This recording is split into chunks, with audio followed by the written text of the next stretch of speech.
అస్సలాముఅలైకుం. Welcome back to my channel.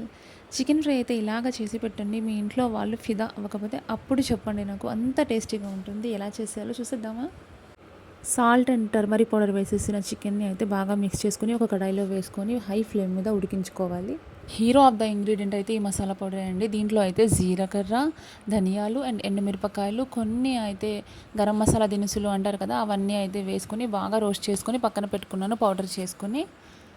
ఈ చికెన్‌లో చూసారా మనమైతే వాటర్ అయితే అసలు వేయలేదు. దాంట్లో నుంచి వాటర్ వస్తుంది. ఆ వాటర్ వచ్చిన దాంట్లోనే బాయిల్ అవుతదనమాట. చికెన్ అయితే దాంట్లోనే కుక్ అయిపోతుంది.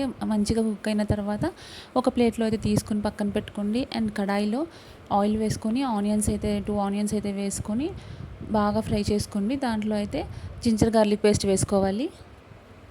మనం ప్లేట్‌లో తీసుకున్న చికెన్ అయితే కడాయిలో వేసేసి బాగా సాటే చేసుకోవాలి. అలా సాటే చేసుకున్న తర్వాత దాంట్లో మనకు కావాల్సిన సాల్ట్ సరిపోతుందో లేదో చూసుకొని చిల్లీ పౌడర్ కూడా వేసుకోవాలి. కొంచెం సేపు ఆగిన తర్వాత కొంచెం అయితే వాటర్ స్ప్రింక్లింగ్ చేసుకున్నాను. మీకు కూడా కావాలంటే చేసుకోండి. కొంచెం సాఫ్ట్‌గా వస్తదనమాట. టెండర్‌గా ఉంటుంది పీస్ అనేది. ఇంకా పౌడర్ అయితే వేసేసాను. వేసేసిన తర్వాత కూడా ఇలా సాటే చేసుకోవాలి.